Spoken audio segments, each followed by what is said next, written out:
Cipherly is a free and open source web app that allows you to securely share a secret with someone else. I've just added support for file encryption. So for example, suppose you have a spreadsheet in CSV format that contains sensitive user data like names and emails, and you'd like to share it with me. Cipherly can encrypt the CSV file without having access to the file, and Cipherly can ensure that only I will be able to decrypt it. I'm going to structure the rest of this video as a Q&A. Let's go. How do I use Cipherly?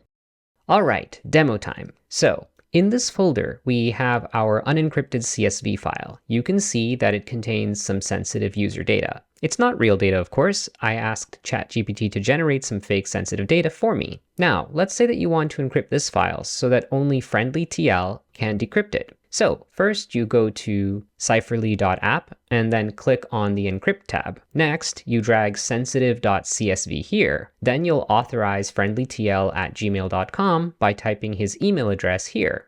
Finally, you click on the encrypt button and save the encrypted CSV file to your computer. Now you send me the encrypted CSV file, sensitive.csv.cly.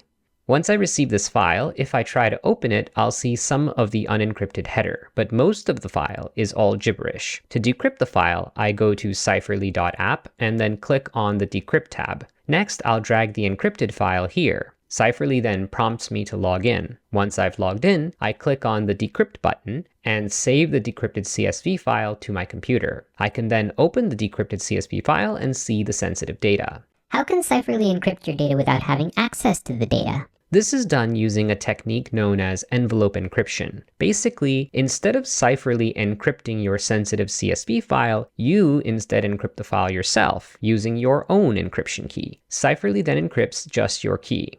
How does Cipherly ensure that only I can decrypt the data?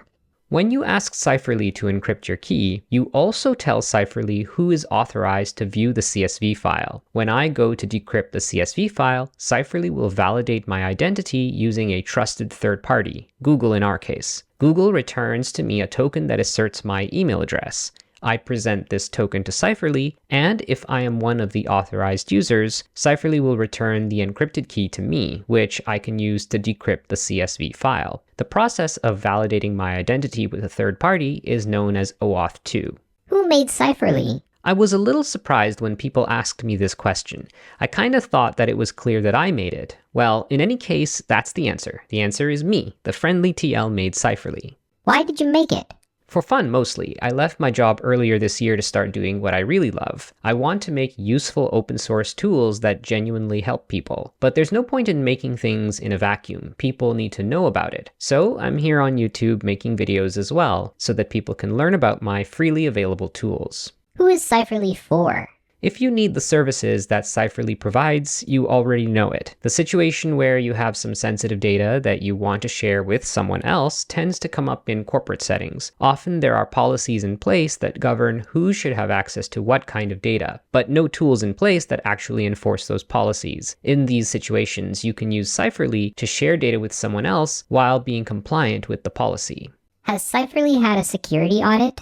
Not yet, but I'm in contact with some former colleagues who can help me with this. Subscribe to my channel so that when I do get Cipherly audited, you'll be notified. Cipherly is currently available at cipherly.app. The source code is MIT licensed and available on GitHub. As usual, relevant links are in the description. I'm the Friendly TL and I make edutainment videos about software and open source apps that I also make. If you liked this video, hit the thumbs up, and if you're interested in this kind of content, consider subscribing.